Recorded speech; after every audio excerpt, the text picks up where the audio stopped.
भारतीय परिवारों की कमजोरी, एक 7 सीटर एसयूवी, और वह एसयूवी अगर किया की तरफ से हो तो थोड़ा ट्रस्ट बनता है। लेकिन पावरफुल इंजन का क्या, राइड क्वालिटी का क्या, कितना एवरेज देगी, कंफर्ट का क्या, और थर्ड रो के स्पेस का क्या, सब कुछ जानेंगे इसी वीडियो के साथ। मैं हूं आपका होस्ट अमित और आप देख रहे हैं आस्क कार गुरु।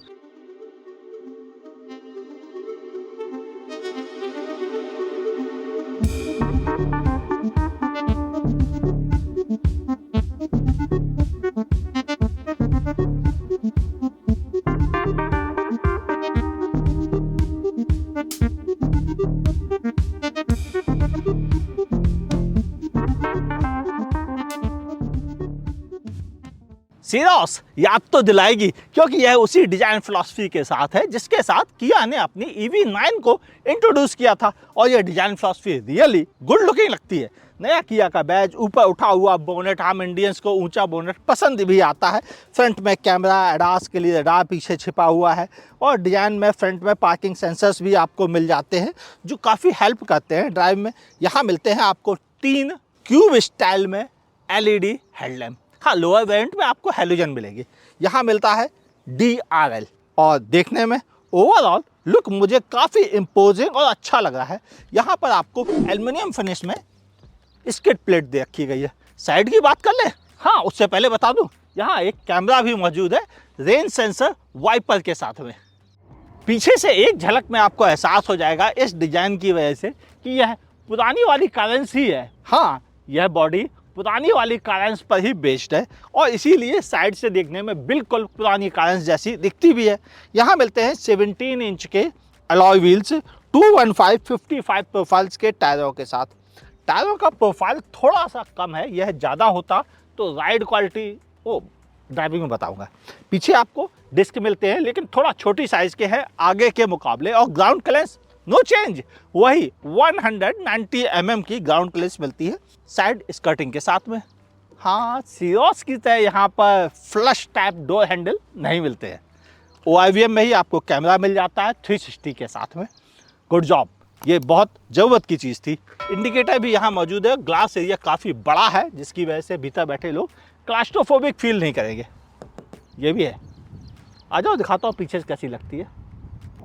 किया ने भी सीख लिया कैसे अच्छी कारें बनाई जाए, क्योंकि उन्हें पता था ना कि कार गुरु जैसा हैंडसम आदमी आकर इसे रिव्यू करेगा। ऊपर आपको स्पॉइलर मौजूद है, हाई माउंट स्टॉप लैंप, और यहाँ पर shark fin antenna, defogger, wiper भी मौजूद है, यानी ज़रूरत की चीज़ है। अब बात करते हैं इन टेल लैंप असेंबली की। हाँ, ये कंपनी तो कह रही है पता नहीं कौन से स्टार के साथ मैच करती है। मुझे फ़िलहाल सीधे सच्चे शब्दों में कहने की आदत है कि भाई ये अच्छी लग रही है, काफ़ी ब्राइट भी है और कनेक्टिंग भी है। हम इंडियंस को थोड़ा कनेक्टिंग लाइट का ज़्यादा फैशन लग रहा है, और वो यहाँ पर मिल जाता है। बाकी देखने में सिंपल। यहाँ पर क्लाविस की बैच आ गई है कारेंस के साथ में। इस तरफ 7 DCT, हाँ ये 1.5 लीटर, ओ बताता हूँ DCT के साथ में। ये डिजाइन स्किड का अच्छा लग रहा है। पीछे भी पार्किंग सेंसर्स और कैमरा भी मौजूद है, और बूट स्पेस ना पावर्ड नहीं है, ताकत लगाइए खुल जाता है, थोड़ी सी, ज़्यादा नहीं।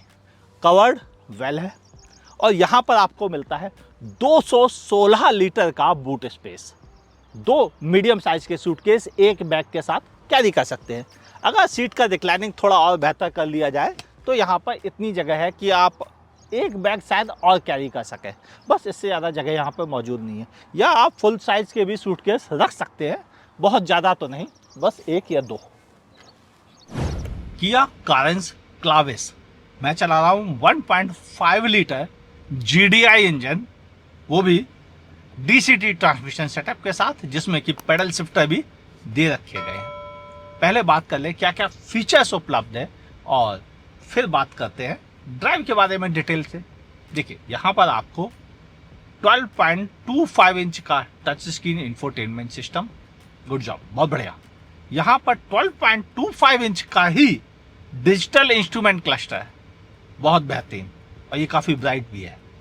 पीछे आपको यहाँ पर एक सेंटर फायरिंग स्पीकर मिलता है बोस का, और बोस के 1 2 नहीं पूरे 9 स्पीकर आपको मिलते हैं।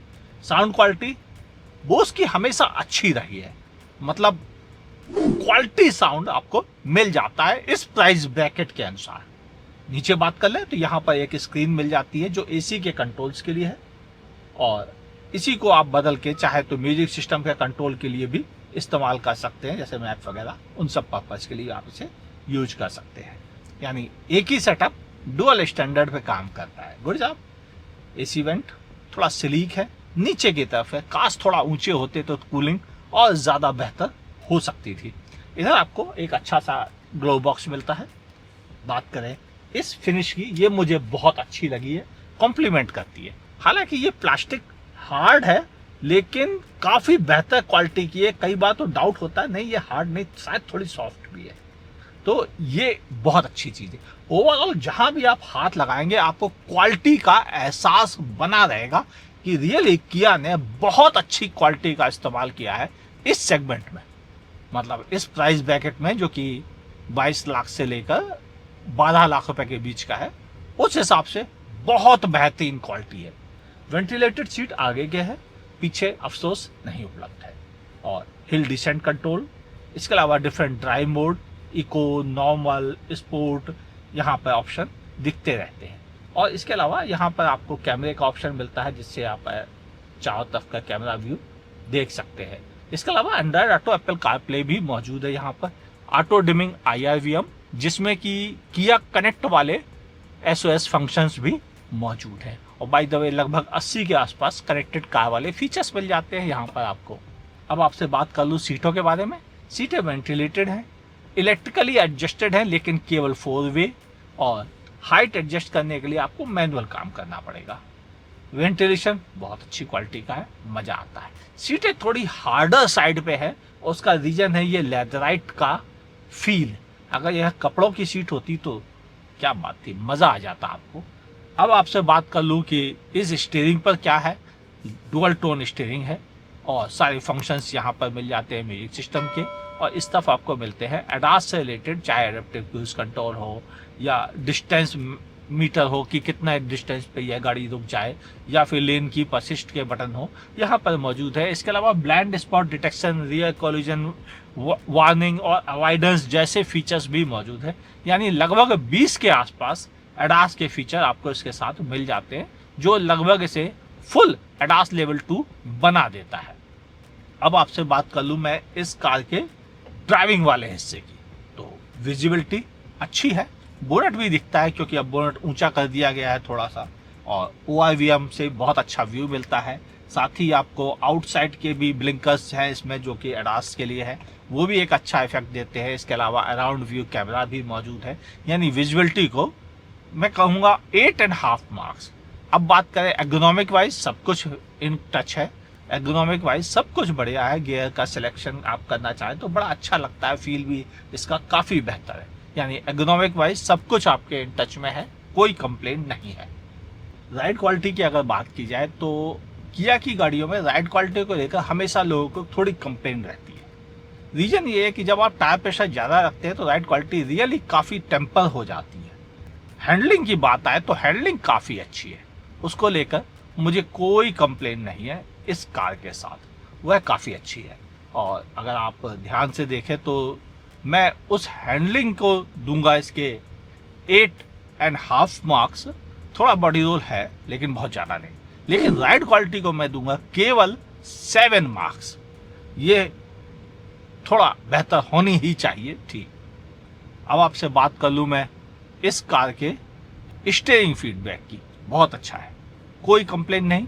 स्टीयरिंग जितना पकड़ने में अच्छा है उतना उसका फीडबैक भी रोड पर अच्छा है, तो स्टीयरिंग के लिए 8.5 मार्क्स। ओवरऑल कहा जाए तो मैं ये कह सकता हूँ कंफर्ट अच्छा है, 8.5 मार्क्स महेंद्र, बहुत अच्छा। अब और क्या कहा जाए, बात करें पिछली सीट पे कैसा इंतजाम है, लीजिए। सेकंड रो की अगर बात की जाए तो यह 6 सीटर वर्जन है, और ये वाली है बॉस सीट, यानी इस सीट को यहीं से आप आगे पीछे कर सकते हैं, और इस पर ही आपको एक ट्रे मौजूद है जिसमें कि आप अपना आईपैड या कप वगैरह रख सकते हैं। ऊपर भी एक जगह है सामान रखने के लिए, नीचे तो पॉकेट मौजूद ही है। जबकि इस साइड दे रखा गया है एयर प्योरीफायर, और ये यहाँ से हवा खींचता है और फिल्टर करके इस तरफ से हवा बाहर भेजता है, और उसका डिस्प्ले यहाँ पर मौजूद है। पहले ये सारी चीज़ें यहाँ पर होती थी, लेकिन यहाँ पर अब आपको मिलता है रियर एसी का रेगुलेटर, यानी इसकी हवा को तेज या ज़्यादा कर सकते हैं। साथ ही आपको 2 टाइप सी वाले यूएसबी पोर्ट मिलते हैं मॉडर्न। यहाँ पर मोबाइल रखने की जगह भी मौजूद है। ओवरऑल अच्छी जगह है, और नी रूम ठीक है, लेग रूम बहुत अच्छा है। और अगर नी रूम को आपको और इंक्रीज करना है तो आप इस सीट को पीछे कर लीजिए। अब तो बेहतरीन जगह बन गई है। एक कंप्लेंट है मुझे, हालांकि ये सीट रिक्लाइन हो जाती है तो आप इनको चाहे तो और ज़्यादा रिक्लाइन कर सकते हैं, मगर इतना रिक्लाइन मुझे पसंद नहीं है। मुझे जो पसंद है वो ये है। और यहाँ पे क्या है कि आर्मरेस्ट थोड़ा नीचे हो जाता है। ऐसा कुछ इंतजाम होना चाहिए कि आर्मरेस्ट इस जगह पे फिक्स रहे और इस सीट को आप रिक्लाइन भी कर सकें और आगे भी कर सकें, मगर ऐसी सुविधा इत्तेफाक से नहीं है। ये एक माइनस पॉइंट है। हाँ, मुझे यहाँ पर सीटें थोड़ी हार्डर साइड की लग रही है। ये पीछे का हिस्सा थोड़ा हार्ड है, ये जरूर थोड़ा सा चुभ रहा है। हालांकि यहाँ पर अंडर थाई सपोर्ट काफ़ी अच्छा है, और 2 कैप्टन सीट हमेशा अच्छी होती है, कम से कम एरी केबिन होने के मामले में। एक और इम्पॉर्टेंट चीज, हाँ, यहाँ पर प्राइवेसी कर्टन भी मौजूद है भाई। ऐसे कमियां तो बहुत सारी निकाल सकता हूँ, जैसे इन सीटों को भी वेंटिलेटेड किया जा सकता था, जैसे कि सीरॉस में किया गया था। इसे भी कर देते, ये भी तो फैमिली कार ही है, बस 7 सीटर है, और इतने से बहुत ज़्यादा बजट पे भी फर्क नहीं पड़ता। कम से कम कैप्टन सीट को तो वेंटिलेटेड किया ही जा सकता था। चले पीछे, हाँ, पैनोरामिक सनरूफ यहाँ भी आती है आपके सर के ऊपर तक, लेकिन पीछे वालों के लिए आओ बताता हूँ।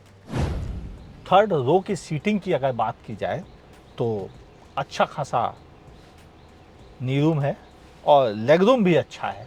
3rd रो में इतनी कंफर्टेबल सीटिंग नॉर्मली हमें नहीं मिलती है। यहाँ अंडर थाई भी काफ़ी बेहतर है, काफ़ी बेहतर है। आगे वाली सीटों जैसा तो नहीं हो सकता है, लेकिन फिर भी बेहतर, यानी इस पर बैठ के 400-500 किलोमीटर चला जा सकता है, कम से कम मेरी जैसी हाइट वाला। हाँ, मैं 5 फुट 10 इंच का हूँ, कोई कम हाइट नहीं है। हाँ, यहाँ पर एक छोटा ग्लास एरिया है, मगर कोई बहुत ज़्यादा बड़ा नहीं है। यहाँ 1 कप के लिए जगह मौजूद है, एक टाइप सी का यूएसबी पोर्ट भी मौजूद है, और ये दोनों फीचर्स मुझे पसंद आए। यहाँ पर भी मोबाइल वगैरह रखने की जगह दे रखी गई है, और इन सीटों को आप रिक्लाइन भी कर सकते हैं। बेंदाज ये रिक्लाइनिंग अच्छा है, और मुझे काफ़ी कंफर्ट है कंपैरेटिवली। जितनी भी मैंने 3rd रो वाली कारें देखी हैं उनमें ये रियली काफ़ी कंफर्टेबल है, और पहले से ही कंफर्टेबल है, तो अब कोई चेंज नहीं। बस मुझे सीटों का टेक्सचर थोड़ा हार्डर लग रहा है, थोड़ा और सॉफ्ट होता, थोड़ा बकेट स्टाइल में होता तो ज़्यादा बेहतर होता। क्या पता जो कपड़े वाली सीटें हों वो इससे बेहतर निकले, तो कोई ताजुब मत कीजिएगा। यानी लोअर वेरिएंट की सीटें ज़्यादा आरामदायक रहेंगी इन लेदराइट सीटों के मुकाबले। ऊपर आपको एसी वेंट भी मिलते हैं, डेडिकेटेड लाइट भी दे रखी गई है। ओवरऑल सभी काम के फीचर्स यहाँ पर मौजूद है। ओवरऑल मैं ये कह सकता हूँ स्पेस मैनेजमेंट इस कार का बहुत बेहतरीन है। सबके बैठने के लिए अच्छा इंतजाम कर रखा गया है। तो अब बचा खुचा जो बाल है वो है शानदार इंजन। हाँ, ये वाला। चलो यार, पावर तो बहुत है, 159 PS की पावर, 253 Nm का torque, 7 speed DCT, 6 speed manual transmission. Oh हाँ, ये है 1.5 लीटर 4 सिलेंडर GDI इंजन। और GDI इंजन हमेशा अपनी बेहतरीन परफॉर्मेंस के लिए जाने जाते हैं, मगर वो जाने जाते हैं थोड़ा शहर में कम एवरेज देने के लिए, और शायद यही इसका माइनस पॉइंट है। लेकिन बाकी इंजन का क्या, अरे आएगा, उनका भी रिव्यू आने वाला है। तो तैयार रहिए और कमर कस लीजिए, क्योंकि कार गुरु रुकने वाले नहीं है। देखिए, इंजन में पावर इतनी ज़्यादा है कि आपको हाईवे पे चलाने में से रियली मज़ा आएगा, और ये काफ़ी अच्छे से क्रूज करती है। बहुत अच्छी पावर है इसके साथ। हाँ, लेकिन बस एक कमी है कि सिटी में यह पावरफुल तो खूब है, लेकिन एवरेज नहीं दे पाता है। 7 गियर पर अगर आप नोटिस करें तो यह बात बिल्कुल सही है कि नोटिस होता है, क्योंकि ये बड़ी और भारी गाड़ी है। जब इस पे लोग बैठेंगे तो फील होता है कि कब गियर शिफ्ट हो रहे हैं नॉर्मल मोड में, यानी गियर बॉक्स भी ठीक है, थोड़ा सा रैव करते समय फील होता है, लेकिन आपको रोकता कहीं भी नहीं है, झटके फील नहीं होंगे ज़्यादा आपको। हाँ, थोड़ा सा फील जरूर आता है कि हाँ चेंज हुआ, बस इतना ही, इससे ज़्यादा नहीं। गियर बॉक्स अच्छा है, चलाने में मज़ा आएगा। हालांकि यह गियर बॉक्स थोड़ा मेंटेनेंस के मामले में ध्यान रखना पड़ता है कि जब आप ट्रैफिक लाइट पे खड़े हों तो प्लीज़ न्यूट्रल कर लीजिए, बस यही इकलौती सलाह है मेरी इस मामले में। और अगर हम बात कर लें इसके पूरे एवरेज के बारे में, सिटी में आपको मिलेगा 9 to 11 की फ्यूल इफिशिएंसी। हाईवे पे अगर आपको जाना पड़ता है तो आपको मिलेगी इससे 15 से 17 की फ्यूल इफिशिएंसी। इससे ज़्यादा की आप इससे उम्मीद नहीं कर सकते। ओवरऑल मुझे कोई बड़ी कंप्लेन नज़र नहीं आती है। कंपनी का कहना है कि उन्होंने काफ़ी काम किया है, वो काम क्रैश टेस्ट के बाद ही सही पता चल सकेगा। चलो बाकी बातें करते हैं कंक्लूजन में कि किस प्राइस पर यह एक अच्छा ऑप्शन बनती है। किया कारेंस क्लाविस ओवरऑल अब गुड लुकिंग ज़्यादा हो गई है, फीचर रिच भी ज़्यादा हो गई है, प्राइसिंग भी बताई नहीं गई है, और मज़ेदार बात यह है कि कंफर्ट वही है जो पहले था। हाँ, अब सेफ्टी फीचर्स बहुत ज़्यादा आ गए हैं, यानी पहले से रियली अब यह प्रो मैक्स बन गई है। ओवरऑल ये कह सकता हूँ कि क्लाविस अब एक रियली सेंसिबल फैमिली एसयूवी बन गई, मगर छोटी छोटी कमियां भी है। जैसे इस वाले इंजन के साथ एवरेज थोड़ा कम है सिटी में स्पेशली। दूसरी बड़ी कमी, हाँ कुछ राइड क्वालिटी और बेहतर हो सकती थी, यह एक और कमी है। बाकी तो फर्स्ट क्लास है और सेफ्टी बेहतर हो गई है, ये बात भी बिल्कुल सही है। मगर कीमत का क्या? हाँ, अभी तक इसकी कीमत का कोई आइडिया नहीं जब मैं इसे शूट कर रहा हूँ। तो मेरा अनुमान है कि यह अगर 11,80,000 या 79,000 से शुरू होती है तो यह एक बहुत अच्छी प्राइसिंग होगी इसके HTE वेरिएंट के लिए। और अगर थोड़ा बहुत ऊपर नीचे होता तो चलेगा, मगर अगर इसकी कीमत 13 लाख से शुरू की जाएगी तो ना, फिर ये बात उतनी बेहतर नहीं रह जाएगी। आपका क्या कहना है? हाँ, आपका लिखिएगा नीचे कमेंट सेक्शन में, जानना ज़रूरी है। वीडियो पसंद आए लाइक कीजिए, ना पसंद आए डिसलाइक कीजिए। ऐसे ही बेहतरीन वीडियो देखने के लिए आस्क कार गुरु को फॉलो कर लीजिए फेसबुक पर और यूट्यूब पर। ओ बड़ा आसान है, सब्सक्राइब कीजिए, नोटिफिकेशन ऑन कीजिए और देखते रहिए आस्क कार गुरु को।